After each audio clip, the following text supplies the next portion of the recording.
देश के सबसे बड़े लोकतांत्रिक बहस के शो देश की बहस में मैं दीपक चौरसिया अपने साथ जुड़े तमाम मेरे दर्शकों का, अपने साथ जुड़ने वाले पैनलिस्ट का और अपने साथ पब्लिक के मंच में जुड़ने वाले साथियों का वंदन करता हूं, अभिनंदन करता हूं, नमस्कार करता हूं। आप जानते हैं ये इकलौता बहस का शो है जो दर्शकों की राय के आधार पर चलता है। दर्शक ही तय करते हैं कि वो किस विषय पर बहस देखने चाहते हैं और दर्शक ही अपने वोटों के आधार पर बहस का विषय तय करते हैं। साथ ही साथ अपने घरों से सीधे जुड़कर पब्लिक के मंच के जरिए बहस की दशा और दिशा को आगे बढ़ाते हैं, उसे धार और रफ्तार देते हैं। आज आपने बहस का कौन सा मुद्दा चुना है, सबसे पहले वो देख लेते हैं। आज का मुद्दा लाजमी सी बात है, कृषि कानून को लेकर है, क्योंकि आज की सबसे बड़ी खबर वही है। एक तरफ लखनऊ में किसान पंचायत होती है और दूसरी तरफ कृषि कानून वापस होने के बाद भी क्यों डटे हैं किसान, ये सवाल अभी देश के सामने है। प्रधानमंत्री ने शुक्रवार को घोषणा करी थी और कहा था कि हम कुछ किसान भाइयों को नहीं समझा पाए, इसलिए 3 कानून हम वापस ले रहे हैं। लेकिन आगे बातचीत की प्रक्रिया चलेगी। किसान लोग कह रहे थे कि कानून वापस लो, हम घर चले जाएंगे, लेकिन अब उन्होंने 6 नई मांगे रख दी है। आज किसान महापंचायत लखनऊ में करके राकेश टिकैत ने एक बार फिर जताने की कोशिश की, संयुक्त मोर्चा ने एक बार फिर जताने की कोशिश की कि वो एक हद तक भारतीय जनता पार्टी का राजनीतिक विरोध भी कर रहे हैं, क्योंकि लखनऊ में यही संकेत देने की कोशिश उन्होंने महापंचायत के जरिए की है। अब सवाल यह है कि क्या किसान आंदोलन राजनीतिक हो गया है? सवाल यहां पर यह भी है कि क्या अब किसान जिद पर अड़े हैं? सवाल यह भी है कि क्या किसानों को प्रधानमंत्री ने जो बड़ा दिल दिखाया उसकी बात मानते हुए, खुद का बड़ा दिल दिखाते हुए अब अपने आंदोलन को खत्म नहीं कर देना चाहिए? इसी पर बहस होगी, लेकिन सबसे पहले देख लेते हैं अभी तक का अपडेट।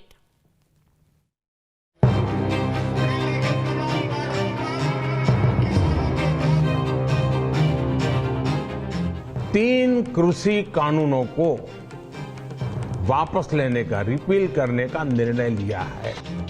केंद्र सरकार ने किसानों की भावनाओं का ख्याल रखकर तीनों कृषि कानूनों को वापस तो लिया, लेकिन लखनऊ में दिन भर चलो लखनऊ के नारों से साफ हो गया कि आंदोलनकारी किसान अभी डटे रहेंगे। किसान नेता राकेश टिकैत ने नए सिरे से एमएसपी समेत कई मुद्दों पर आंदोलन जारी रखने का ऐलान किया। आप अपनी ही बनाई हुई एमएसपी की कमेटी को जो प्रस्ताव है उसको आप लागू करते हो या नहीं करते हो? हमारे मसले 3 नहीं हैं, जो 17 कानून और पार्लियामेंट में आ रहे हैं वो भी हमारे मसले हैं। आंदोलनकारी किसानों ने प्रधानमंत्री नरेंद्र मोदी को चिट्ठी लिखकर 6 मांगे रख दी हैं, जिसके बाद से राजनीति फिर गरमाई हुई है। सरकार के साथ मिलकर काम करेंगे तभी किसानों का भला हो सकता है। 6 मांगे हैं प्रमुख, वो नहीं मान ली जाती तब तक हम देख रहे हैं कि ये किसान आंदोलन पूरे देश में, उत्तर प्रदेश में और बड़ा होने जा रहा है। फिर से ऐसा कानून ले आ सकते हैं, इनका कोई भरोसा नहीं। दोनों तरीके से आप नहीं जीत पाओगे। जनता बहुत होशियार है, जनता जनार्दन है, जनता देख रही है। गोरखपुर में मुख्यमंत्री योगी आदित्यनाथ ने भी यूपी के आगामी चुनाव को रोचक बताया है। 2022 का उत्तर प्रदेश विधानसभा का चुनाव यह स्वाभाविक रूप से देश और दुनिया के आकर्षण का एक केंद्र बिंदु बन रहा है। याद रखना, चुनाव बड़ा रोचक होगा। दरअसल 2022 में उत्तर प्रदेश में विधानसभा चुनाव होने हैं। जानकार मानते हैं कि कृषि कानून वापस लेने का असर उत्तर प्रदेश के सियासत पर पड़ सकता है। अब नई मांगे जोड़कर इस आंदोलन को बिना किसी वजह के खींचने की कोशिश की जा रही है, जिसका एक उदाहरण आज लखनऊ के प्रदर्शन में देखने को मिला। देश की बहस में चर्चा है कि आंदोलन कर रहे किसान आखिर कब तक आंदोलन जारी रखेंगे, या आंदोलन के बीच राजनीति भी घुस गई है। तो देश की बहस में हमारा आज का सवाल क्या है, यह हम आपको बता देते हैं। क्या कृषि कानून रद्द होने के बाद आंदोलन जारी रखना सही है? आप हाँ या ना में इस पर अपनी राय दे सकते हैं। आपको पता है वोटिंग किस तरह से करना है। अगर कार्यक्रम के बारे में कोई राय है, सुझाव है, आप शो में शामिल होना चाहते हैं तो 9711002266 पर हमें व्हाट्सएप करें। सीधे इंट्रोड्यूस करता हूं मैं अपने पैनल को, और साथ ही साथ मैं पब्लिक के मंच को भी इंट्रोड्यूस करूंगा और सीधे पब्लिक से यह सवाल होना चाहिए कि क्या कानून वापस लेने के बाद किसानों को उठ जाना चाहिए या नहीं, धरना खत्म कर देना चाहिए या नहीं। पब्लिक के मंच में मेरे साथ गणेश दत्त शर्मा सहारनपुर से जुड़ेंगे, गौरव शर्मा गाजियाबाद से जुड़ेंगे, नोएल विक्टर लखनऊ से जुड़ेंगे और लोकेश कुमार दिल्ली से जुड़ेंगे। सबसे पहले चलते हैं गौरव के पास, लेकिन उससे पहले मैं अपने बड़े पैनल को आपके सामने इंट्रोड्यूस कर देता हूं। मेरे साथ मेरे वरिष्ठ पत्रकार मित्र आशुतोष मौजूद हैं, मेरे साथ भारतीय जनता पार्टी के राष्ट्रीय प्रवक्ता नलिन कोहली जी मौजूद हैं, मेरे साथ विभाकर शास्त्री जी मौजूद हैं जो कि स्पोक्स पर्सन है कांग्रेस के और पॉलिटिकल एडवाइजर हैं श्रीमती प्रियंका गांधी वाड्रा के। मेरे साथ थोड़ी देर में कृष्णवीर चौधरी जी जुड़ेंगे जो प्रेसिडेंट है भारतीय कृषक समाज के, और साथ ही साथ मेरे साथ जगतार सिंह बाजवा साहब भी जुड़ गए हैं जो स्पोक्स पर्सन है संयुक्त किसान मोर्चा के। लेकिन सबसे पहले गौरव शर्मा गाजियाबाद से। गौरव, क्या आपको लगता है प्रधानमंत्री की घोषणा के बाद किसान आंदोलन को समाप्त हो जाना चाहिए? जी जी बिल्कुल, किसान आंदोलन को समाप्त कर देना चाहिए, या अब तो ये एक तरह की बोलिए गौरव जी, बोलिए, आपकी आवाज आ रही है, टीवी को मत देखिए। जी जी बिल्कुल बिल्कुल जी, अब जो है किसान आंदोलन खत्म हो जाना चाहिए, सड़क खाली कर देनी चाहिए। और भारतीय जनता पार्टी किसानों की हितैषी पार्टी है और किसानों के हित में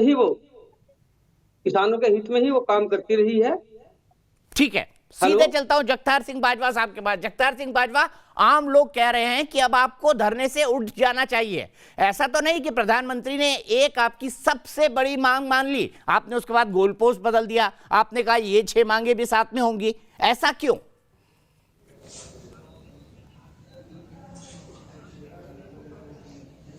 एक तो मैं बड़ी ईमानदारी से दीपक जी आपसे कहना चाहता हूं कि एक जो परसेप्शन मीडिया जो है ना, किसान क्या कहते हैं और आप क्या पेश करते हैं, ये इस पे हमें आपत्ति है।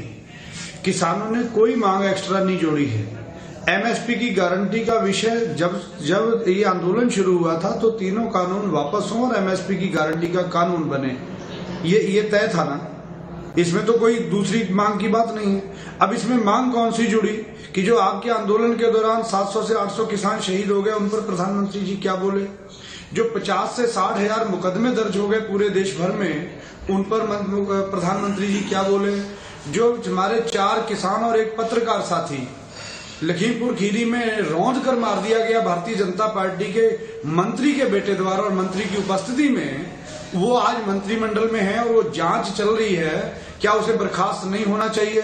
तो क्या ये नहीं मांगे हैं? क्या ये तो वही मांगे हैं कि जो आपने इतने दिन हमारे आंदोलन को खींचा, उसमें ये किसान बेचारे कहाँ जाएंगे? क्या हम इसकी बात ना करें? क्या मुकदमे वापस नहीं होने चाहिए? अगर कृषि कानून वापस हुए हैं तो उसका स्वागत किया है प्रधानमंत्री का संयुक्त मोर्चा ने और चिट्ठी लिखी है। आप कह रहे हो बड़ा मन कर, इससे ज्यादा बड़ा मन क्या हो सकता है भाई? पत्र लिखा है कि प्रधानमंत्री जी हम आपका स्वागत करते हैं आपके इस निर्णय जगतार सिंह साहब, मैं मानता हूँ कि आप इन तमाम मांगों को उठाते रहे हैं, लेकिन जब आपकी सबसे बड़ी मांग मान ली गई है तो आने वाली बातें तो बातचीत के जरिए हो सकती है। एमएसपी पर कमेटी वाली बात हो चुकी है, तो ऐसे में बड़ा दिल आप क्यों नहीं दिखाते?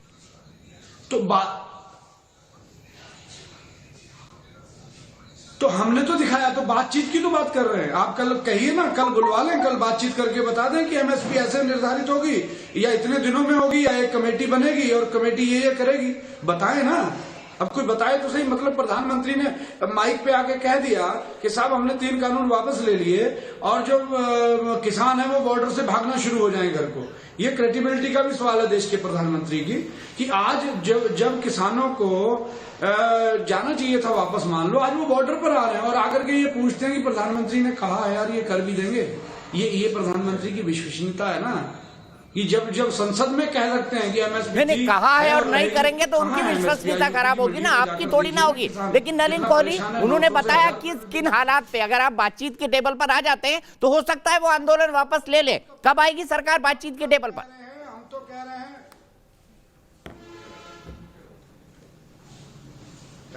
तो पहले बातचीत करने में मगर का तो मैं जवाब दे नहीं सकता दीपक जी, इसमें कोई परेशानी है बातचीत करने में। लेकिन जिस बात को देखना जरूरी है कि प्रधानमंत्री जी ने बड़े एक शुभ पर्व पर। बाजवा साहब, अब बीजेपी से नलिन जी की बात सुन लेते हैं। बाजवा साहब, आपकी बात हो गई, नलिन जी की बात सुन लेते हैं, फिर विभाकर जी और आशुतोष के पास जाएंगे।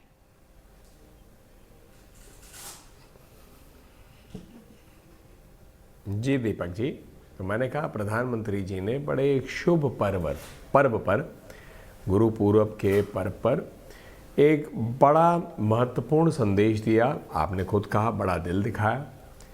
उन्होंने वो तो यहाँ तक भी गए कहने के लिए कि मैं देशवासियों से माफ़ी मांगता हूँ, क्योंकि कृषि को लेके ऐसा थोड़ी ना है कि मोदी जी की सरकार ने पिछले 7-8 सालों में कदम नहीं उठाए। आप ही बताइए कि यहाँ पर एमएसपी की रिकॉर्ड खरीद हो रही है, 3 बार दाम बढ़ाए गए एमएसपी के लिए ताकि फ़ायदा मिले। किसानों के सम्मान के लिए 2,000 रुपये हर प्रति 3-4 महीने में एक बार जाते हैं। 12-13 करोड़ किसान के बैंक अकाउंटों में जाते हैं डायरेक्टली।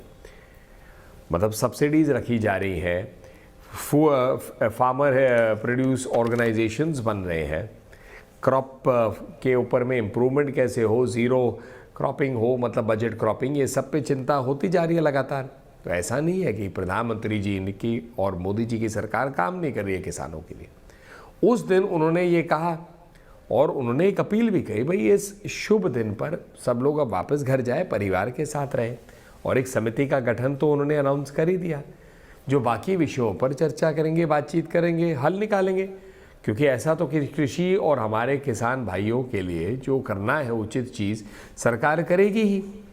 अब बाकी जो आपके सवाल हैं उसका जवाब तो संयुक्त मोर्चा या उनके नेताओं को ही देना पड़ेगा कि क्यों नहीं हट रहे या क्या नहीं हटते। इसके लिए भाजपा का तो प्रवक्ता बोलेगा नहीं।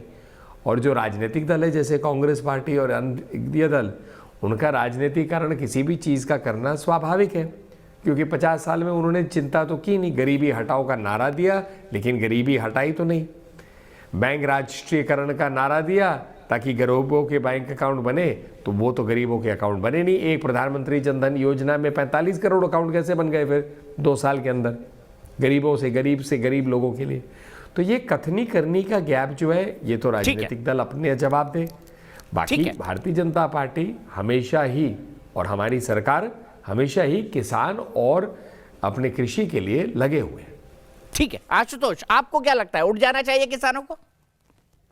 नहीं दीपक, मुझे लगता है कि इस पूरे मामले में जो एक गलती जो प्रधानमंत्री जी से हुई या सरकार की तरफ से हुई, उसको एक्नॉलेज करना चाहिए। वो गलती क्या हुई? गलती इस बात को होती है, अगर प्रधानमंत्री जी ने तय कर लिया था कि उन्हें तीनों कानून को वापस लेना है, तो किसानों को बुलाने के बाद उनसे बातचीत करते और बातचीत करके ये मोडेलिटीज तय होती कि हम आपकी इन मांगों को मान रहे हैं और अब आप बताइए आप हमें क्या इसके बदले में दे सकते हैं। लेकिन ये जो ये बहुत ही टाइम एंड टेस्टेड फॉर्मूला है, जब भी कहीं आंदोलन होता है, जब भी किसी तरीके का मूवमेंट चलता है, तो सरकारें इसी तरीके से बात करती, या तो बैक चैनल डिप्लोमेसी होती है, पीछे के दरवाजे से बातचीत होती है, या फिर आमने सामने बातचीत होती है। लेकिन इस बार बिल्कुल नए तरीके की चीज सामने है। प्रधानमंत्री ने खड़े होकर कह दिया कि हम तीनों कानून को वापस ले रहे हैं। तो अगर उसके बाद अगर किसान वापस नहीं जा रहे हैं तो यह सरकार के लिए बड़ा एम्बैरेसिंग है। और एम्बैरेसिंग सिर्फ इसलिए है क्योंकि तीनों कानूनों को सरकार वापस भी ले रही है, लेकिन उसने किसानों से किसी तरीके का कोई प्रॉमिस लिया ही नहीं, कोई वायदा ही नहीं लिया कि आप हमें इसके बदले में क्या देंगे। तो ये एक फंडामेंटल फ्लॉ है। अब आप अगर देखिए अन्ना के आंदोलन की बात अगर आप देखिए, तो जब जंतर मंतर पर अन्ना के आंदोलन में बैठे तीसरे दिन से सरकार उनके बीच बातचीत हुई और उसके बाद यह तय हुआ कि कमेटी बनेगी जो लोकपाल के बारे में चर्चा करेगी। वो अन्ना हजारे उठ गए। उसके बाद रामलीला मैदान पर बैठे। रामलीला मैदान में भी बैठने के बाद सरकार और उनके बीच बातचीत हुई और फिर यह तय हुआ कि लोकपाल बिल हम लाएंगे, किस तरीके से लाएंगे और आप कब अपना अनशन खत्म करने वाले हैं। तो यहां ऐसी कोई बातचीत हुई नहीं। तो जब ऐसी बातचीत हुई नहीं, ये साफ दर्शाता है कि या तो प्रधानमंत्री जी को लोगों ने गलत सलाह दी है या फिर उनसे गलत कदम उठाया है। अन्यथा क्या सरकार के लिए एम्बैरेसिंग है नलिन भाई? वापस तक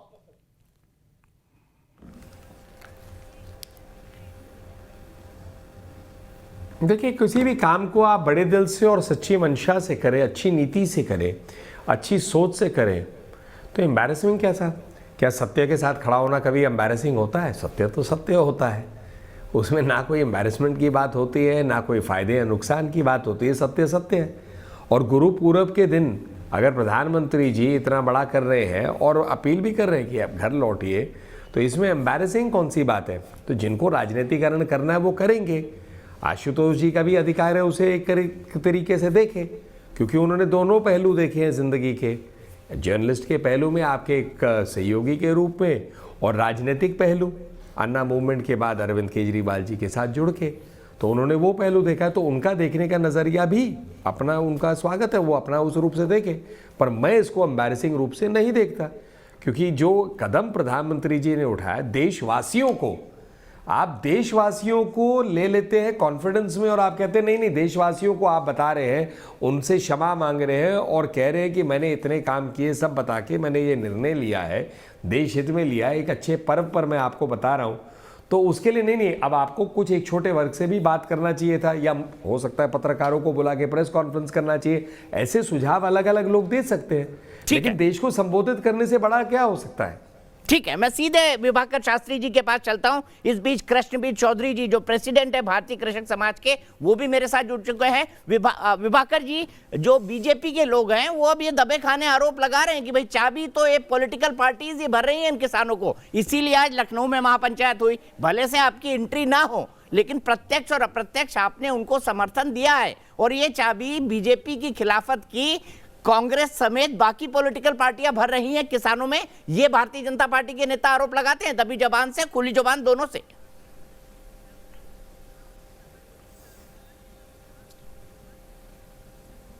दीपक जी, मैं ये चाहूंगा कि जितना समय आपने सब लोगों को दिया है उतना समय मुझे बोलने का देंगे।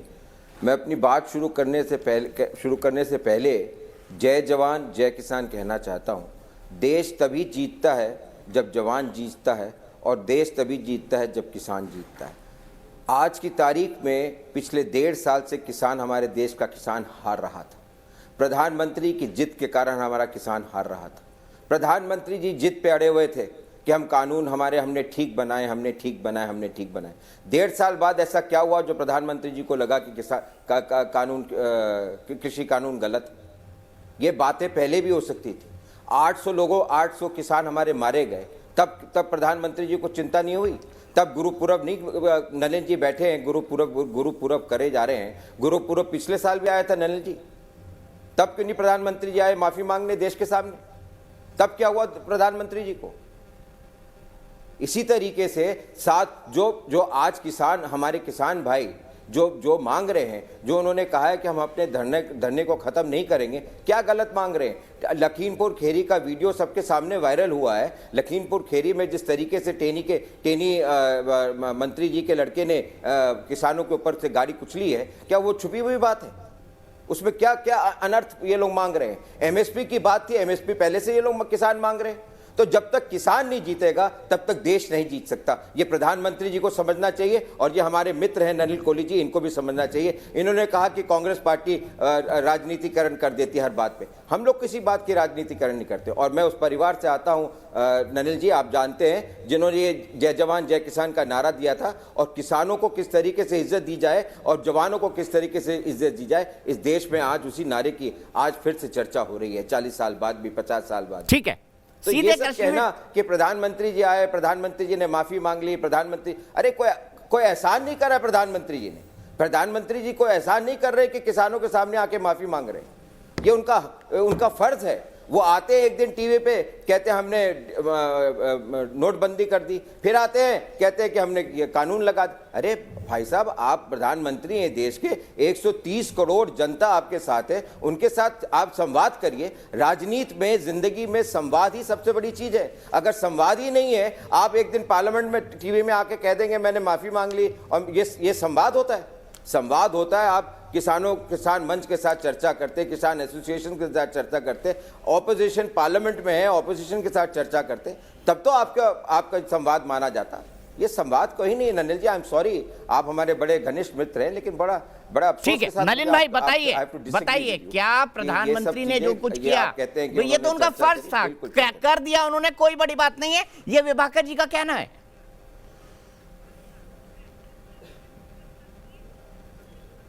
नहीं, विभाकर जी का पूरा अधिकार है अपनी बात रखने का, और जैसे उन्होंने कहा हमारे मित्र भी हैं, लेकिन विभाकर जी को याद दिलाना भी तो पड़ेगा कि गुरुपुरब के दिन 2021 में प्रधानमंत्री जी ने देश के सामने संबोधित करते हुए ये बड़ा निर्णय किया, और गुरुपुरब के दिन 1984 में अर्जुन देव जी के गुरुपुरब के दिन वहाँ पर operation blue star Congress party ने किया।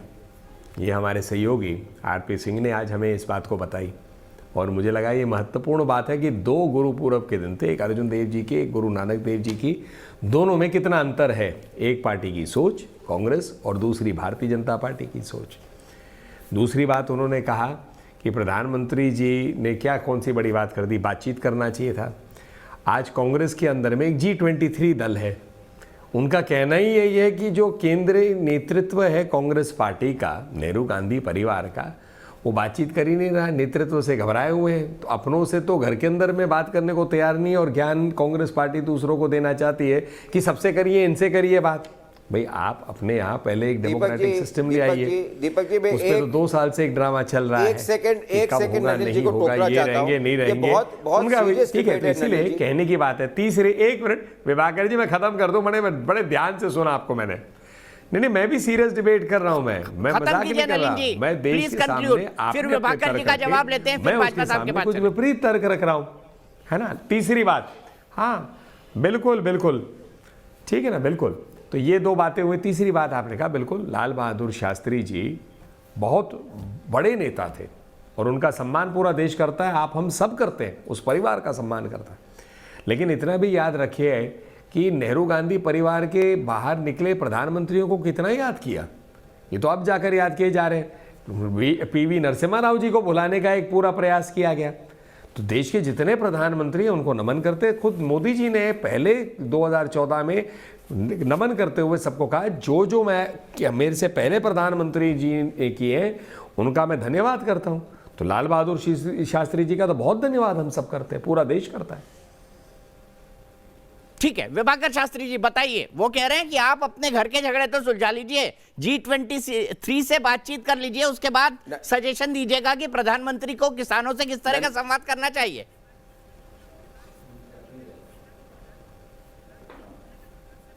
दीपक जी, मैं बड़े अफसोस के साथ कहना चाहता हूं, नलिन जी को मैं बहुत हाई स्टीम में मानता था भाजपा के प्रवक्ता के रूप में, लेकिन आज मुझे बड़ा अफसोस है कि इतना सीरियस डिबेट हो रहा है और आप चर्चा कर रहे हैं G23 की। आप चर्चा, नलिन जी, मैं उम्मीद करता था आप कोई सीरियस डिबेट करेंगे। ये तो बहुत तुच्छ बात आपने कर दी। आपने कह दिया नेहरू गांधी परिवार, अरे परिवार, G23, ये सब डिबेट तो हम लोग कहीं पे भी कर सकते हैं। आज किसानों के अन्नदाता का डिबेट है नलिन जी, आज किसानों के साथ जो अन्याय हो रहा है इस देश में, उस चीज पे डिबेट करिए। हम लोग क्या डिबेट कर देते हैं, हम लोग चले जाते हैं परिवार, नेहरू गांधी, हम लोग चले जाते हैं G23। आपकी पार्टी में क्या हो रहा है मैं भी आज चर्चा कर सकता हूं, लेकिन मैं तो नहीं कर रहा हूं चर्चा। आज हम लोग किसान की बात पे चर्चा कर रहे हैं, किसानों का मुद्दा है। और दीपक भाई, आप तो बहुत सीनियर पत्रकार हैं, आपसे मुझे ये उम्मीद नहीं कि आप नलिन जी को टोकेंगे जब ये चर्चा करेंगे G23 पे या नेहरू गांधी परिवार। आपको टोक रहा हूं ना उनको टोक रहा हूं, क्योंकि मुझे लगता है कि दोनों बड़े ही डिग्निफाइड जेंटलमैन हैं, उनके साथ एक स्तर की बहस होनी चाहिए। वो अपनी बात रखने को स्वतंत्र है, आप अपनी बात रखने को स्वतंत्र है। नलिन केवली जी, 20 सेकंड का एक रिबटल, उसके बाद मैं सीधे नोएल विक्टर के पास लखनऊ जाऊंगा। मैं एक आवाज जगतार सिंह बाजवा साहब को और सुनवाना चाहता हूं जनता की। नलिन कोहली जी। बिल्कुल,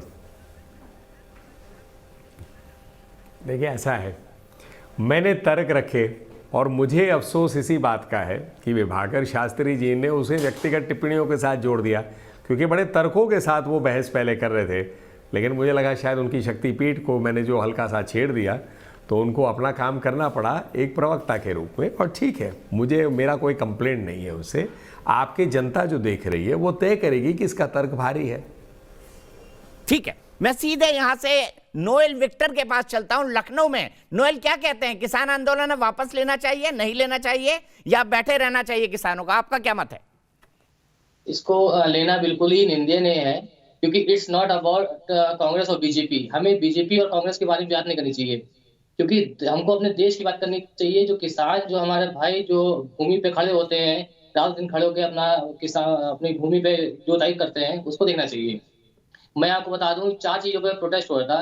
farmers empowerment protection agreement of price assurance, farm service act 2020, farmers produce trade and commerce, essential commodity. मैं आपके माध्यम से बताना चाहता हूं कि ये सेंट्रल गवर्नमेंट का सबसे बड़ा प्रोजेक्ट था, जिसे हमारे माननीय प्रधानमंत्री मोदी जी ने बहुत लंबे विजन से देखा था, जिससे कि मिडिल मैन, कई गवर्नमेंट्स आई पहले भी, लेकिन किसी ने मिडिल मैन को हटाने की कोई बात नहीं गई। तो हम अपने मोदी जी का धन्यवाद करते, प्रधानमंत्री जी का, जिनने इतना बड़ा साहसी कदम उठाया। और मिडिलमैन तो वापस आ गए भाई, कानून वापस हो चुके हैं। नोएल क्या बात कर रहे हैं आप, कानून तो वापस आ गए, मिडिलमैन फिर वापस आ गए। सीधे चलता हूं कृष्णवीर चौधरी जी के पास। कृष्णवीर चौधरी जी, कंफ्यूजन कहां है? क्या ये आंदोलन अब एक राजनीतिक आंदोलन बन गया है, आपको क्या लगता है? दीपक जी, मैं 1 मिनट लूंगा आपसे बस। हमारे मित्र कह रहे थे कांग्रेस से कि कांग्रेस किसानों की बहुत हिमायती है। पहली बात तो ये है कि आंदोलन जो हो रहा है उसमें वामपंथी भी हैं, कांग्रेस भी है, समाजवादी भी हैं, और ये पूरी तरह राजनीति से पोषित और प्रेरित है। मेरा सवाल ये है कि अगर कांग्रेस ने इतनी अच्छी नीतियां बनाई इस देश में, तो इस देश के 4 लाख गरीब किसानों ने आत्महत्या क्यों की? ऐसी मित्रता किस काम की? दूसरा मेरा एक सवाल है कि मध्य प्रदेश में किसानों के जमीन के मामले पे दिग्विजय सिंह ने 27 किसानों को गोलियों से भुनवा दिया, तो ये तो बहुत बड़ी मित्रता निभा रही है कांग्रेस पार्टी। और तीसरा सवाल मेरा ये है कि जो 86% गरीब किसान है इस देश में, जिसकी जोत 2 एकड़ से कम है, उसका शोषण जो बिचौलिया कर रहे थे, उन बिचौलियों के साथ कांग्रेस जो है इतने लंबे समय से खड़ी है और आज भी उन्हीं के साथ हो गई। तो ऐसा क्यों? इसके बाद मेरा सवाल 1 मिनट पंजाब से संबंधित है। पंजाब में आपकी सरकार चल रही है और उसमें वहां कॉन्ट्रैक्ट फार्मिंग एक्ट में 5 लाख रुपए जुर्माना और साथ में 3 साल की जेल का प्रावधान है। आपने इतना अच्छा काम आज तक देखा ही नहीं कहीं। और आप ये बताइए कि एमएसपी पर महाराष्ट्र में देवेंद्र फडणवीस जब मुख्यमंत्री थे अभी, तो इन्होंने हमारे दबाव में एक कानून बनाया था एमएसपी पर, और उसमें उन्होंने एक पेनल्टी और पनिशमेंट क्लॉज का प्रावधान किया था। आप गहराई से सोचिए, आपकी सरकार है। मैं वहां मीटिंग में कह के आया अहमदनगर में किसान समाज की कि मैं महाराष्ट्र सरकार से मांग करता हूं कि उस बिल को लागू करे। आपकी सरकार ने लागू नहीं किया, बल्कि उसका विरोध करवा दिया कांग्रेस पार्टी ने वहां। तो इतने अच्छे रिश्ते और इतने किसानों के हमदर्द, इसीलिए किसान इस देश में मरा है, इसीलिए किसान नीतियां इतनी अच्छी थी। अच्छा, अरे अगर चौधरी साहब, मुझे ये बताइए आप, किसान जो 20 सालों से बाजार खोलने की मांग हो रही थी हम लोगों की कि बिचौलियों से बचाइए।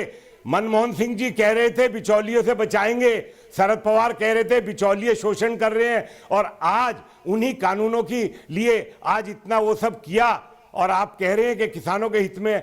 क्यों गरीब किसानों के शोषण करने वालों के साथ खड़ी है कांग्रेस? मुझे दुख होता है ये कहते हुए। ठीक है, मैं विभाकर जी से जवाब लूंगा, लेकिन मैं जगतार सिंह जी, मेरे एक सवाल का जवाब दीजिए। 86% किसान ऐसा है जिसकी जोत 2 एकड़ से कम की है। एमएसपी सिर्फ उन किसानों को मिलती है जो बड़े किसान हैं, जो लाखों क्विंटल, हजारों क्विंटल, सैकड़ों क्विंटल गेहूं, धान, मक्का आदि उगाते हैं। उन 86% किसानों का क्या उन 86% किसानों का इस एमएसपी का लाभ मिलेगा? और मिलेगा तो कैसे मिलेगा, मुझे बता दीजिए।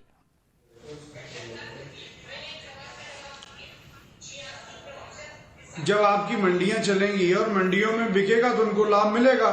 जब आप मंडियां ही खत्म कर दोगे, आप कह रहे हो कि उनको छोटे किसानों को लाभ कैसे मिलेगा? अरे मंडियों में तो छोटे किसान को ही तो बेचारे को लाभ मिलता है, उसको आप बंद करने की जो योजना बना रहे हो, तो कहां से सोच रहे हो? ये भारतीय जनता पार्टी का एक सीधा सा पैटर्न है कि अलग अलग करो, हर चीज को अलग अलग करो। अरे भी बड़ा बोरा या छोटा बोरा, वो तो गेहूं रहा होगा ना, धान ही तो बोरा होगा। आप धान का रेट तय कर दो, छोटा लेके जाएगा उसे भी उतना मिलेगा, बड़ा लेके जाएगा उसे भी उतना मिलेगा, और बड़े हैं ही कितने। ये सारी चीजें जो हैं बिल्कुल भ्रामक तरीके से भारतीय जनता पार्टी के प्रवक्तागण कह लो या ये मीडिया के माध्यम से भ्रामक बातें की जाती हैं। अब बड़ा हो या छोटा हो, जो रेट होगा वही तो रेट मिलेगा बाजार में, और वही हम किसान मोर्चा कह रहा है कि आप एमएसपी तय कर दीजिए। और दूसरा मैं इसमें एक विषय ये कहना चाहता हूं कि दीपक जी, ये जो आपने सवाल बनाते हैं कि साहब किसान आंदोलन वापस हो जाना चाहिए, और आप पूछ रहे हैं फोन करके, इसके साथ ये भी जोड़ो ना कि किसान आंदोलन वापस हो जाना चाहिए। जो शहीद किसान हुए हैं उनका कुछ सोचा जाना चाहिए या नहीं चाहिए? जो 50,000 से ज्यादा मुकदमे हुए हैं वो वापस होने चाहिए या नहीं होने चाहिए? एक दोषी मंत्री को, जो मर्डर का 5-5 लोगों को कुचलकर जिन्होंने मारा है, 120B के दोषी हैं, वो रहने चाहिए मंत्रिमंडल में या नहीं रहने चाहिए? ऐसे सवाल भी आपको जरूर तैयार करने चाहिए। बिल्कुल पूछूंगा, अगले दर्शक से यही सवाल पूछूंगा, आप चिंता मत करिए। लेकिन जो बेसिक इशू ये था कि आप लोगों का पहले दिन से कहना था आप 3 कृषि कानून वापस लो, बाकी बातों पर बात हो सकती है। जब बातचीत के लिए सरकार तैयार है, बातचीत के लिए सरकार रेडी है, तो फिर उसके बाद किस बात का लंगा। गुरुप्रकाश जी, मैं आपसे जानना चाहता हूं, कहा यह जा रहा है कि जो संवाद, और इस बीच में बता दूं आपको, विभाकर जी जुड़े हुए हैं मेरे साथ, अनुराग भदौरिया जी भी मेरे साथ जुड़ गए हैं, समाजवादी पार्टी के राष्ट्रीय प्रवक्ता हैं। अनुराग जी, आपका भी स्वागत है। आशुतोष भी मेरे साथ जुड़े हुए हैं। गुरुप्रकाश जी, क्यों ना एक स्ट्रक्चर्ड डायलॉग होता, उसके अंदर प्रधानमंत्री विड्रॉल की घोषणा करते, क्योंकि अब तो कंफ्यूजन और फैल गया है, रायता और फैल गया है।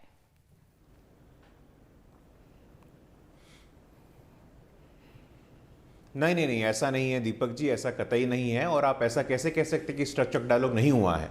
बिना चर्चा के, बिना समावेशी विमर्श के ऐसा निर्णय नहीं लिया गया है। और मैं आश्वस्त करना चाहता हूं आपको, सरकार और लोकतंत्र, हम ऐसा नहीं कह रहे हैं। कैप्टन अमरिंदर सिंह ने ऐसा कहा है। कैप्टन अमरिंदर सिंह का आज टाइम्स ऑफ इंडिया में एक लेख आया है। वो कांग्रेस के मुख्यमंत्री रहे हैं, पंजाब में लंबे समय तक उन्होंने शासन किया है। और जब उन्होंने कहा है कि लोकतंत्र में सभी स्टेक होल्डर होते हैं और सभी स्टेक होल्डर से बात करके, चर्चा करके ये निर्णय लिया गया, जिसका सबने स्वागत किया है। तो हम तो ये बताना चाहते हैं आपको कि पिछले 7 वर्षों में एमएसपी पे जितना हल्ला हो रहा है, पिछले 7 वर्षों में एमएसपी जितना एनडीए की सरकार ने दिया है, आप उठा के देख लीजिए। मैं बता सकता हूं आपको, धान हो, गेहूं हो, हर एक अनाज पे 7 गुना से लेकर के 50 गुना तक, दाल का, यहां बैठे हैं संयुक्त किसान मोर्चा के लोग भी, वो बता देंगे। कृषि बजट कितना होता था यूपीए के समय, पूछना चाहता हूं, मात्र 23,000 करोड़। आज कितना है? 1.25 लाख करोड़ है। तो आप हमारी प्रतिबद्धता पूछते हैं, मुझे समझ में नहीं आता है। छोटा किसान, बड़ा किसान, बीच का किसान, सब देश की शान, हम तो सबको साथ लेकर के चलने की बात करते हैं। तो मुझे ये नहीं समझ में आता है, जब प्रधानमंत्री किसान सम्मान निधि योजना की बात हो, मैं तो यहां बिहार में बैठा हूं और प्रधानमंत्री किसान सम्मान निधि योजना का मजाक उड़ाया गया कि बस 2,000 दे रहे हैं, बस 6,000 दे रहे हैं। 1995 से लेकर के 2013 तक 3 लाख किसानों ने आत्महत्या की थी। उसकी जिम्मेवारी कौन लेता है? इसलिए राजनीति में उलझने का मतलब नहीं है। हमारा स्टैंड स्पष्ट है, सरकार का स्टैंड स्पष्ट है। हमने कोशिश की, बहुत सारे किसान माने, कुछ किसान नहीं माने, लेकिन वो भी हमारे देश के नागरिक हैं, वो भी हमारे भाई हैं, वो भी हमारे बहन हैं। आपको साथ आकर के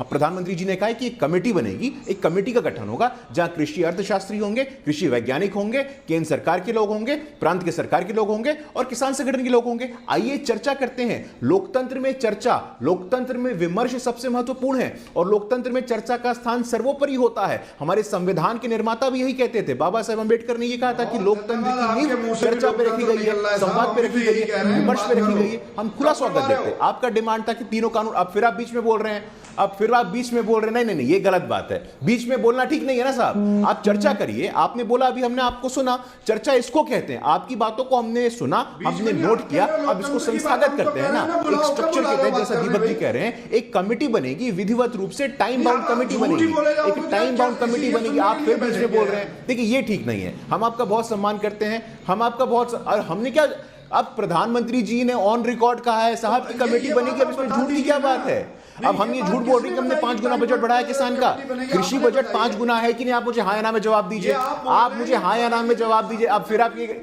ऐसे चर्चा नहीं होता, ऐसे चर्चा नहीं होता। आप मुझे एक बात बताइए, 2014 में कृषि बजट क्या था?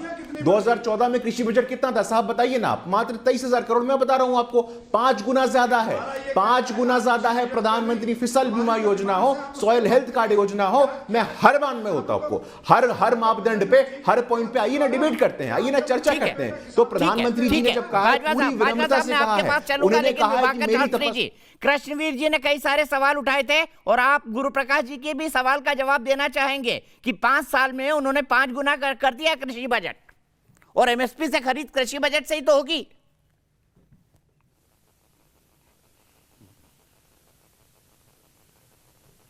ये सवाल मेरे लिए है? जी जी बिल्कुल विभाकर जी। आपकी आवाज, हेलो, आपकी आवाज। बीजेपी के प्रवक्ता का दावा है कि पिछले 5 सालों में उन्होंने 5 गुना कर दिया कृषि बजट, और ये तमाम चीजें एमएसपी से खरीद में ही जा रही हैं। तो किसानों के लिए तो हर साल उन्होंने बजट बढ़ाया है।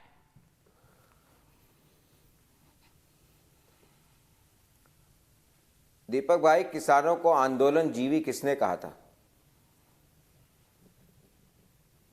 किसानों को आंदोलन जीवी किसने कहा था दीपक भाई? इसका जवाब चाहिए बीजेपी की प्रवक्ता से मेरे को, कि किसानों को आंदोलन जीवी किसने कहा था। इसका जवाब दे वो। 5 साल में उन्होंने एमएसपी बढ़ाई, 5 साल में जो यूरिया और जो खाद के दाम बढ़ाए वो 50 किलो का कट्टा आता था 45 किलो का हो गया। तो ये सब विवाद की बातें। लेकिन मुझे ये जवाब दे कि आंदोलन जीवी किसानों को किसने कहा था? प्रधानमंत्री जी ने ही कहा था ना पार्लियामेंट के अंदर। इसका जवाब दे गुरु प्रसाद जी। ठीक है, गुरु प्रकाश जी से सवाल पूछ लेते हैं। गुरु प्रकाश जी जवाब दीजिए। देखिए गुरु प्रकाश, मैं गुरु प्रकाश हूं, गुरु प्रसाद नहीं हूं, पहली बात। और अगर कहा आंदोलन जीवी तो प्रधानमंत्री जी ने क्षमा भी मांगा। आपके नेताओं ने हिंदुओं को आतंकवादी कहा है, आपने आज तक क्षमा मांगा है क्या? देश के 130 करोड़ हिंदुओं को आपने अपमानित किया है बार बार। 100 करोड़ से अधिक हिंदुओं के स्वाभिमान के साथ आपने अपमानित किया। आपने माफी मांगा है क्या? आप बोलते हैं और फिर आप हिंदुओं को अपमानित करो, आप हिंदुओं को अपमानित करो। आपके नेता सलमान खुर्शीद, दिग्विजय सिंह, ये चाहे कुछ भी बोले, ये चाहे कुछ भी बोले, ये गलत बात है। अगर मैं जाऊं इस बात पे, प्रधानमंत्री जी माननीय बीजेपी के विशाल हृदय का परिचय दिया है। आप जो प्रधानमंत्री जी ने विशाल हृदय का परिचय दिया। प्रधानमंत्री जी हर क्या विशाल हृदय का परिचय दिया है? आप कह रहे 130 करोड़ जनता को आप वायदा करते हैं कि 2 करोड़ नौकरियां मिलेंगी। कहां मिली? 15 लाख रुपए आएंगे, कहां मिले? आप लोग कैसी बातें कर रहे हैं? मतलब अब जनता बेवकूफ नहीं बनने वाली है। भाकर जी देखिए, ये पुराना नैरेटिव चला रहे हो। जनता की आंखें खुल गई हैं। आप लगता है तैयारी करके नहीं आए हैं। आप तैयारी करके नहीं आए हैं। जुमले की पार्टी है। आप तैयारी करके नहीं आए हैं। 30 करोड़ लोगों ने मुद्रा का लोन लिया है। 30 करोड़ लोगों ने मुद्रा का लोन लिया है, स्वरोजगार है। 30 करोड़ लोगों ने मुद्रा का लोन लिया है, स्वरोजगार पे हैं। आप तैयारी करके आइए पहले। 30 करोड़ लोगों ने मुद्रा का स्वरोजगार का चल रहा है, स्टार्टअप चल रहा है। आपको हजारों से स्कीम दे सकता हूं। दिवाकर शास्त्री जी, इस देश की जनता के विवेक पर भरोसा रखो। इस देश की जनता के विवेक पर भरोसा रखो। 2014, 2017, 2019 भारत की जनता ने मोदी जी पर भरोसा किया है। इस प्रकार से बहस में नहीं करूंगा, मैं आपको बता रहा हूं। बात मत करिए आप। मैं यहाँ से आगे बढ़ता हूँ और सीधे अनुराग भदौरिया जी के पास चलता हूँ। अनुराग भदौरिया जी, सबसे ज्यादा बल किसान आंदोलन को मिला है तो विपक्ष की पॉलिटिकल पार्टी से मिला है, यानी उत्तर प्रदेश चुनाव तक किसान आंदोलन चलता रहेगा, क्योंकि इससे आपको चुनावी फायदा होता हुआ दिखाई दे रहा है, खासतौर पर पश्चिमी उत्तर प्रदेश में और पूर्वी में भी। मुझे तो आज एक बात की बहुत खुशी है और मुझे लगता है कि किसानों को भी खुश होना चाहिए, हिंदुस्तान के लोगों को भी खुश होना चाहिए। और दीपक जी आप भी खुशी मनाइए, लड्डू बांटिए कि चलो भारतीय जनता पार्टी वाले किसान को भाई बहन तो समझने लगे, नहीं तो उन्हें आतंकवादी, उन्हें खालिस्तानी, चोर, डकैत, मवाली, पता नहीं क्या क्या बोलते थे। आज वो उनको भाई बहन बोल रहे हैं। इससे ज्यादा खुशी की बात क्या हो सकती है कि हिंदुस्तानी किसान उनको अपने भाई बहन तो नजर आए, वो तो आतंकवादी हो गए थे। और प्रधानमंत्री जी आपको बहुत बहुत बधाई। आपने कहा कि विपक्ष के लोग इनके साथ खड़े थे, इसके मतलब जब आपने बिल वापस लिया तो हम सही चीज के लिए खड़े थे ना। इसीलिए हम आपसे प्रधानमंत्री जी कहते हैं, समाजवादी हमेशा सही चीज के साथ खड़ा होता है, लेकिन भारतीय जनता पार्टी नहीं देख पाती है। आज भी हम आपसे कह रहे हैं कि महंगाई, बेरोजगारी इस देश में ज्यादा है, अगर आपने नहीं कंट्रोल की तो सरकार आपकी जा रही है, मान लीजिए। आपसे कह रहा हूं कि आज भी यहाँ महंगाई, बेरोजगारी से आत्महत्या हो रही है, आप मानने को तैयार नहीं है। हम आपसे कह रहे हैं कि यहाँ जरूरतों के सामान की कीमतें बढ़ गई है। हम आपसे कह रहे हैं कोविड काल में यहाँ लोगों की मौतें हुई हैं। हम आपसे कह रहे हैं कि हिंदुस्तान की अर्थव्यवस्था टूट चुकी है। हम आपसे कह रहे हैं कि आपने आपस में, आपकी सरकार ने और भारतीय जनता पार्टी ने भाईचारा खत्म किया है। आप इसको भी मानेंगे एक दिन। ठीक है, जवाब लेते हैं। गुरु प्रकाश जवाब देना चाहते हैं। गुरु प्रकाश जी, आप पर आरोप लगाया कि आपने अलग अलग विभूषणों से अलंकृत किया किसानों को। आपने गुंडा कहा, आपने कभी कुछ और कहा, कभी कुछ और कहा। तो ये कह रहे हैं कि हमको तो खुशी हो रही है कि आप किसानों को भाई बहन कह रहे हैं। क्या आपकी पार्टी ने किसानों को बदनाम नहीं किया इस आंदोलन के दौरान? कुछ तो इनको समझ में आई कम से कम, तो सोचे इन पे कैसे यकीन किया जाए। नहीं देखिए, कभी भी विधिवत रूप से किसी आधिकारिक नहीं अनुराग भाई देखिए, ये गलत बात है। अनुराग भाई, आप समाजवाद का पाठ पढ़ाते हो, आप समाजवाद का पाठ पढ़ाते हो और दूसरे को बोलने का मौका नहीं देते हो। किस पे यकीन करें बताइए दीपक जी, किस पे यकीन करें? या कलराज मिश्रा जी पे यकीन कर ले, कह रहे कि नहीं देखिए, ऐसा है अनुराग जी, राम मनोहर लोहिया जी को पढ़िएगा जरा।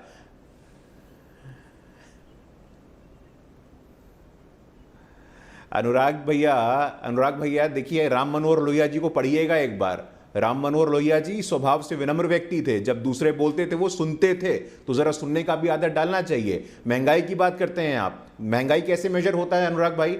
कंज्यूमर प्राइस इंडेक्स, उसमें मेजर होता है। यूपीए के पहले 7 वर्ष में कितना था? 11.5% था। एनडीए के 7 वर्ष में कितना है? 4.5% है। तो लोगों के विवेक पे भरोसा करिए, देश की जनता के विवेक पर भरोसा करिए। अब यही बात होती है, फिर निराधार आरोप मत लगाइए। आंकड़ा है तो बात करिए, आंकड़ा है तो बात करिए, बिना आंकड़ा के बात मत बोलिए। बिना आंकड़ा के बात करते हैं, बिना आंकड़ा के बात करते हो आप। अनुराग जी ऐसे तो ये ऐसे चर्चा नहीं होती। अब आप बोलेंगे, मैं बोलूंगा। नहीं देखिए, अब आप देश की जनता को सुनने तो दो। जी भी बैठे हुए हैं, कृष्णवीर चौधरी जी भी बैठे हुए हैं। आप सबकी बैटिंग अकेले ही कर जाएंगे। ऐसा तो बचपन में होता था क्रिकेट में। सबकी बैटिंग ना करिए, सबको बोलने दीजिए। गुरुप्रकाश जी कंक्लूड करिए प्लीज।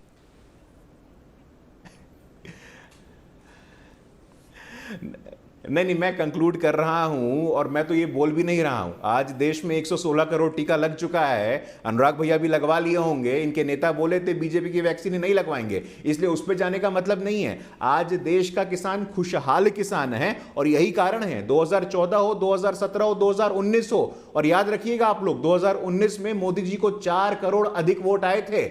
4 करोड़ अधिक वोट आए थे मोदी जी को। मोदी जी के नेतृत्व पे, मोदी जी के नीतियों पे भारत के लोगों ने पुनः भरोसा जताया था। और निश्चिंत रहिए, 2022 में पुनः भरोसा जताएगी, 2024 में पुनः भरोसा जताएगी। मुझे इस देश के जनता के विवेक पे पूरा भरोसा है, इस देश के लोकतंत्र पे पूरा भरोसा है। और वो जो बोलते हैं वही तय होता है। मापदंड आप नहीं तय करिएगा, प्रमाण पत्र आप नहीं दीजिएगा। देश का किसान देगा, देश का मजदूर देगा, देश का श्रमिक देगा, देश का युवा देगा। और वो देख रहे हैं, देश की महिलाएं, देश के दलित आज मजबूती से मोदी जी के साथ खड़े हैं। तो उसका कारण है हमारे प्रधानमंत्री विनम्र हैं, हमारे प्रधानमंत्री सहिष्णु हैं, और लगातार हम जैसा कहते हैं सबका साथ, सबका विकास, सबका विश्वास हमारी प्राथमिकता है। हमारी सर्वोच्च प्राथमिकता है कि छोटा किसान हो, बड़ा किसान हो, सब देश के नागरिक हैं, सबका सम्मान है। और लगातार हम इस दिशा में आगे भी अपने मार्ग को प्रशस्त करते रहेंगे। ठीक है, मैं सीधे चलता हूं यहां से सुरेंद्र सिंह राजपूत जी के पास। राजपूत जी, क्या आपको भी लगता है कि यूपी चुनाव जब तक नहीं, किसानों की घर वापसी नहीं?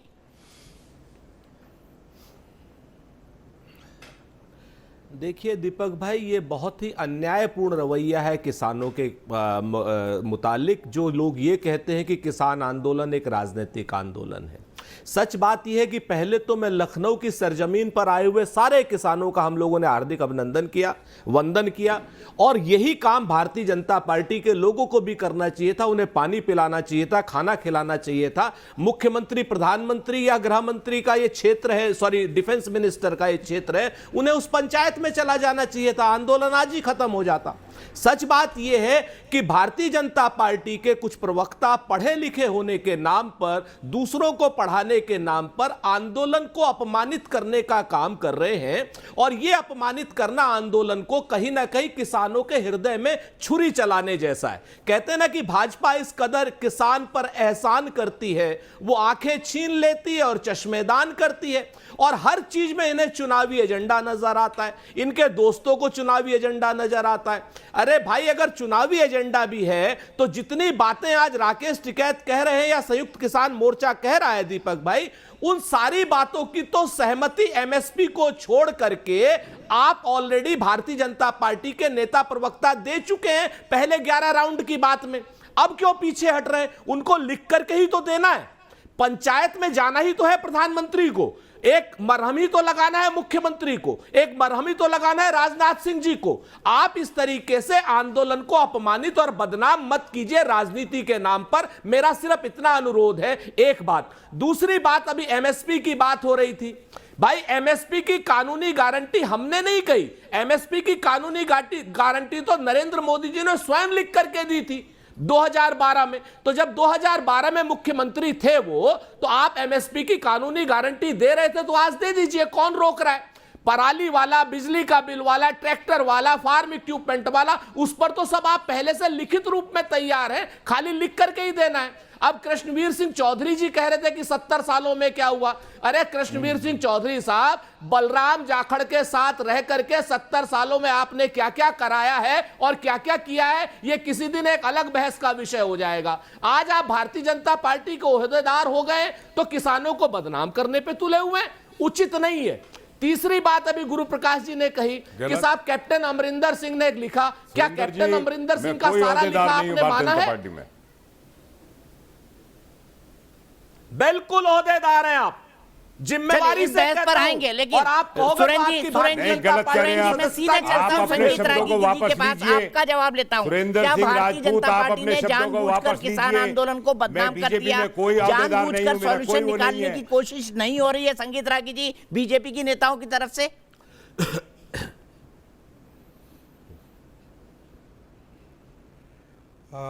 दीपक जी, मैं कोई बीजेपी का प्रवक्ता नहीं हूं, मैं एक विश्लेषक के तौर पर मैंने आपसे पूछा है, क्या आपको यह महसूस होता है, क्या आपका विश्लेषण ये कहता है? देखिए, जो ताकतें इस आंदोलन के पीछे थीं वो सरकार से पहले दिन से सरकार यदि कुछ भी कर लेती वो समझौता नहीं होने देते। इस आंदोलन में सीपीआई के लोग थे, सीपीएम के लोग थे, जो है योगेंद्र यादव जैसे लोग थे जो सोशल मीडिया से लेकर के हर प्लेटफॉर्म पर मोदी के खिलाफ, भारतीय जनता पार्टी के खिलाफ घृणा बोलते हैं।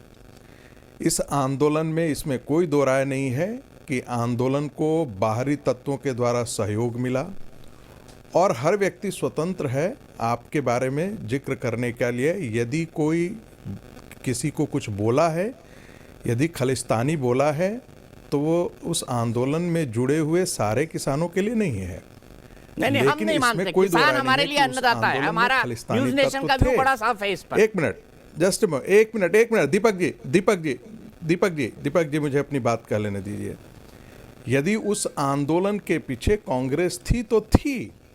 राकेश टिकैत जो है वो खुद कांग्रेस के नेता के तौर पर चुनाव लड़ चुके हैं, लेकिन मुजफ्फरनगर दंगों में जब हिंदुओं की बेटी बहुओं का इज्जत लूटा जा रहा था तब राकेश टिकैत कहाँ थे? तब तो घर के अंदर बंद हुआ करते थे, तब तो बाहर आए नहीं करते। जहाँ तक 70 साल का सवाल है तो इस देश का कायाकल्प तो पंडित नरसिंह राव जी ने किया। गांधी परिवार जब तक सत्ता में रहा तो हिंदू ग्रोथ रेट चल रहा था 3%, 4%, 5% यही चल रहा था। यदि किसानों के घरों को यदि बिजली दे दी गई होती, इतनी सुविधाएं दी गई होती तो ये देश तो बहुत ही खुशहाल रहता। लेकिन इतने बड़े वादे पंडित नेहरू से लेकर के राजीव गांधी तक सारे लोगों ने वादे दिए, लेकिन उनको आप जरा गांव को आप जा कर के देखिए उनकी क्या खुशहाली है। जो भी खुशहाली आई है पोस्ट लिबरलाइजेशन आई है, नहीं तो भारत को दरिद्रता में झोंकने का पाप तो गांधी परिवार ने किया, नेहरू ने किया। यहाँ की जो समेकित राष्ट्र की जो ऊर्जा थी उसको कभी प्रस्फुटित होने ही नहीं दिया। तो ये एक अलग बहस का मुद्दा है। सवाल ये है कि क्या यहाँ से आगे क्या? तो मुझे एक ही चीज़ महसूस होता है कि इस आंदोलन के सहारे इस देश में अराजकता फैलाने की कई ऐसे तत्व थे जो इस आंदोलन से जुड़े हुए थे। ठीक है, मैं आपको यहीं रोकूंगा क्योंकि मुझे एक ब्रेक के लिए रुकना है। संगीत रागी जी, सेकंड राउंड में आप अपनी बाकी बात कहेंगे। मैं इसके बाद सुरेंद्र सिंह राजपूत जी के पास जाऊंगा, उनका हाथ भी उठ रहा है। लेकिन गणेश दत्त शर्मा सहारनपुर से मेरे एक दर्शक गणेश दत्त शर्मा जी जुड़े हुए हैं। गणेश दत्त जी, बाजवा साहब का सवाल मैं आपसे पूछ रहा हूं। मेरा भी यह सवाल है कि क्या किसानों ने एमएसपी को लेकर जो मांग रखी है, गृह राज्य मंत्री को लेकर जो मांग रखी है, किसान आंदोलन के केसेस वापस लेने को जो लेकर मांग रखी है, वो उचित है? सरकार को मान लेना चाहिए उन मांगों को? बिल्कुल ये सही है, बिल्कुल सही है, क्योंकि ये कोई किसान की नई मांग नहीं है। इससे पहले नरेंद्र मोदी जी भी उठा चुके हैं। और मेरा मानना है कि देश का अन्नदाता है किसान, देश का स्वाभिमान है किसान। और आज खालिस्तान, बलात्कारी, मवाली बताने वाले लोग माननीय प्रधानमंत्री हमारे नरेंद्र मोदी जी के, एक मिनट सुनिएगा, नरेंद्र मोदी जी के मंत्रिमंडल में बैठे हैं। और नरेंद्र मोदी जी के मंत्रिमंडल में बैठ के वो लोग आज ये कह रहे हैं, जिन्होंने मवाली बताया था, आज वो मंत्रिमंडल में है, तो किसान अपने आप को कैसे सेफ समझ लेंगे? ठीक है, मैं यहीं पर रुकता हूं गणेश जी। फिलहाल एक ब्रेक लेंगे, ब्रेक के बाद यहीं से बहस शुरू होगी। नई मांगे सरकार क्या करे, बीजेपी का उस पर क्या व्यू है और क्या उत्तर प्रदेश चुनाव के चलते क्या अब आंदोलन को लंबा खींचा जा रहा है? उत्तर प्रदेश के चुनाव है, पंजाब के चुनाव है, उत्तराखंड के चुनाव है, सरकार एक फैसला ले चुकी है। क्या बनेगी बात किसानों और सरकार के बीच में, या पॉलिटिकल रस्साकशी चलती रहेगी ब्रेक के बाद? तो हम बात कर रहे हैं 3 कृषि कानूनों पर जिनको सरकार ने अब वापस ले लिया है, लेकिन किसान 6 नई मांगों के साथ आंदोलन पर अड़े हुए हैं। किसानों का कहना है कि ये मांगे पहले से ही उनके चार्टर पे थी, जिस पर सरकार से लगातार बातचीत चल रही थी। इस बीच लखीमपुर खीरी कांड वाला मुद्दा भी उठा और वो जो अजय मिश्रा टेनी हैं, जो गृह राज्य मंत्री हैं, उनकी बर्खास्तगी की मांग पर भी अड़े हुए हैं। इसी पर बात करने के लिए बीजेपी की तरफ से गुरुप्रकाश जी है मेरे साथ, कांग्रेस की तरफ से सुरेंद्र सिंह राजपूत जी है मेरे साथ, समाजवादी पार्टी की तरफ से अनुराग भदौरिया जी है मेरे साथ, प्रोफेसर संगीत रागी है मेरे साथ पॉलिटिकल एनालिस्ट, और जगतार सिंह बाजवा साहब है, स्पोक्स पर्सन है संयुक्त किसान मोर्चा के। लेकिन सबसे पहले लोकेश कुमार दिल्ली से मेरे दर्शक जुड़ गए हैं। लोकेश, क्या कहेंगे? नई ये जो 6 मांगे रखी है उन्होंने, पत्र लिखकर कह रहे हैं नई नई पुरानी मांगे हैं, क्या सरकार को इन मांगों को भी मानना चाहिए तभी ये हटे, या पहले हट जाना चाहिए?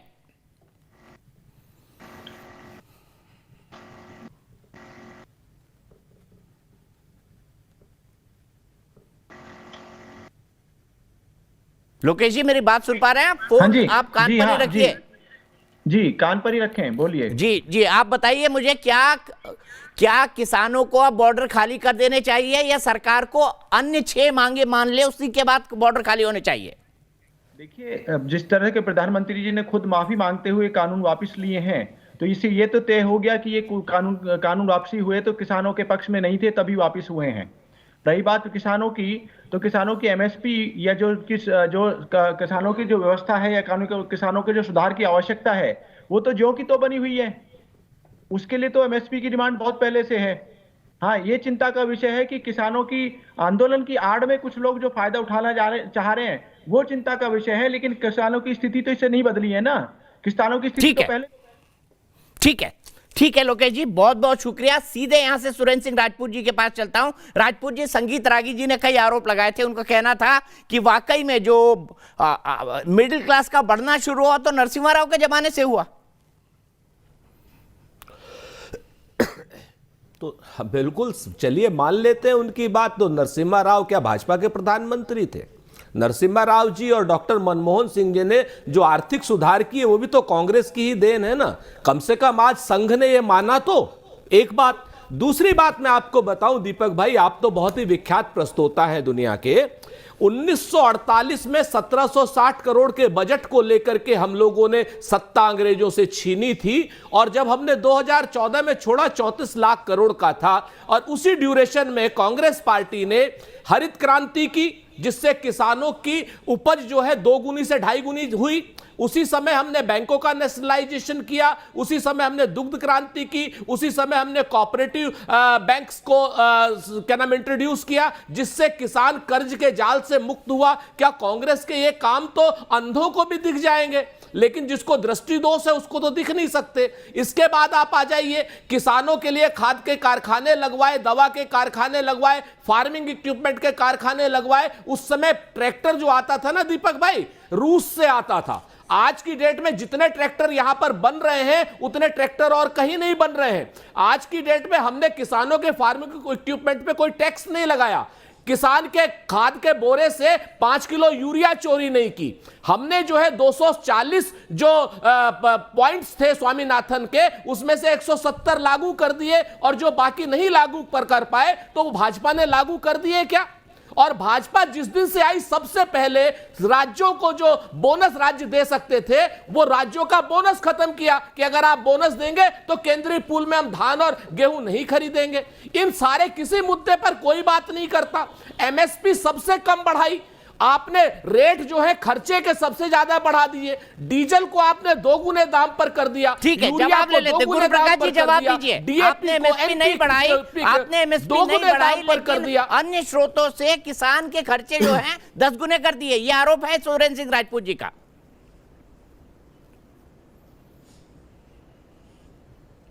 मैंने ध्यानपूर्वक एक एक आरोपों को सुना है। मुझे थोड़ा समय दीजिएगा। और ये अच्छी बात है कि सुरेंद्र जी थोड़ा इतिहास में गए हैं और हम आंदोलनों की बात कर रहे हैं। 1966 का भी एक वाकया याद होगा, अगर आप श्रेय लेते हैं तो कुछ कमियां हैं उसको भी स्वीकार करिएगा। 1966 में दीपक जी इसी प्रकार का एक आंदोलन हुआ था, साधु संत ने किया था, सदन के बाहर गोलियां चलवा दी गई थी, नृशंस हत्या करवा दी गई थी साधुओं की गौहत्या के विरोध में। तो मुझे लगता है कि आंदोलन में और आपातकाल में संविधान का और संवैधानिक मूल्यों का आपने कितना सम्मान किया है वो भी समझना चाहिए। हम क्या कह रहे हैं, हम कह रहे हैं विवाद नहीं संवाद चाहिए, देश के हित में करेंगे काम, काम के लेंगे पूरे दाम, हमारी मांगे पूरी हो चाहे जो मजबूरी हो, देश इससे नहीं चलता है। हम तो संवाद चाहते हैं। और मैंने बताया आपको, प्रधानमंत्री फसल बीमा योजना हो, प्रधानमंत्री किसान सम्मान निधि योजना हो, आखिरकार क्या कारण था कि आपके शासनकाल में, और ये मैं नहीं कह रहा हूं, नेशनल क्राइम रिकॉर्ड्स ब्यूरो का डेटा कह रहा है, 1995 से लेकर के 2013 तक 3 लाख किसान भाइयों ने आत्महत्या की। किसकी सरकार थी मैं आपसे पूछना चाहता हूं। आज भी एमएसपी पे कोई भी चीज, दाल में तो 40 गुना तक, अभी चावल का मैं देख रहा था 40,000 करोड़ का भुगतान हो चुका है। तो मुझे लगता है कि आपके पास इसका कोई जवाब नहीं है। जब आप ये बताइए कि कृषि का बजट का आकार क्या था आपके समय, आपके पास इसका उत्तर नहीं। मैं साधारण सवाल आपसे पूछना चाहता हूं, जो कृषि बजट 2014 में मात्र 23,000 करोड़ का था, वो आज 1.25 लाख करोड़ का है, 5 गुना की बढ़ोतरी नहीं है। जब आपके कृषि बजट का आकार ही इतना छोटा था तो आप किसान कल्याणकारी काम कैसे करेंगे। आपके समय में किसानों की आत्महत्या होती थी। इसीलिए आज जो निर्णय लिया गया है, मेरा यह मानना है कि लोकतांत्रिक मूल्य, लोकतांत्रिक आदर्शों का सम्मान करते हुए सभी को स्टेक होल्डर बनाया गया है और चर्चा के लिए आमंत्रित किया गया। आइए चर्चा करते हैं बैठ करके। कृष्णवीर चौधरी जी, एक बड़ा सीधा सवाल आपसे, क्या ये किसान आंदोलन आपको उत्तर प्रदेश, पंजाब, उत्तराखंड और बाकी जो चुनाव होने वाले हैं तब तक चलता हुआ दिखाई दे रहा है, या कोई समाधान निकलेगा? फिर यही सवाल भाजपा जी से। दीपक भाई, मुझे देखिए, जो कमेटी बनाई गई है वो तो समाधान के लिए ही बनाई जा रही है, और ख़ास तौर से न्यूनतम समर्थन मूल्य पर उस कमेटी को जो विशेष रूप से जो बनाया जा रहा है। तो मेरा ये मानना है कि देश के तमाम किसान संगठनों के लोगों की राय उस कमेटी को लेनी चाहिए और भविष्य का रास्ता तय करना चाहिए, जिससे किसानों को उनकी उपज का लाभकारी मूल्य मिल सके। ये मेरा मानना है। दूसरा मेरा एक छोटा सा सवाल है दीपक जी, कि हमारे 45,44,000 गन्ना किसान हैं। अब उनको जो है पिछले 17 तक 5 साल में 95,215 करोड़ का भुगतान हुआ और 10,659 करोड़ रुपए का बकाया रह गया था। आज इन्होंने 1,44,638 करोड़ का भुगतान अभी कल तक हो चुका है और पूरा सीजन की पिराई है। मेरा ये कहना है कि जो क्रैशर पर गन्ने की दुर्गति होती थी, सुरेंद्र सिंह भी जानते हैं कि 180-190 रुपए क्विंटल पे क्रैशर पे जाता था। तो किसानों को जो 20 चीनी मिलों का नया मॉडर्नाइजेशन हुआ है तो उनका हुआ। और तीसरी बात इसी के साथ, जो टैगिंग करी गई है चीनी मिलों की और जिसमें एस्क्रो अकाउंट बनवाया गया है कि चीनी की बिक्री और क्रैश क्रेडिट लिमिट का 85% सीधे चीनी पैसे का इसका किसानों के गन्ने खाते में जा रहा है। तो मेरा ये कहना है कि ये ऐसे काम है कि इनको और बढ़ाया जाना चाहिए और जिस तरीके की व्यवस्थाओं में सुधार हो रहा है इसको भी हमको स्वीकार करना चाहिए। ठीक है, मैं सीधे बाजवा साहब के पास चलता हूं। बाजवा साहब, मुझे बताइए, क्या आपको उम्मीद नजर आ रही है कि उत्तर प्रदेश चुनाव से पहले यह मामला खत्म हो जाएगा, किसान आंदोलन से उठ जाएंगे? आपको कोई विंडो दिखाई दे रही है, उम्मीद दिखाई दे रही है?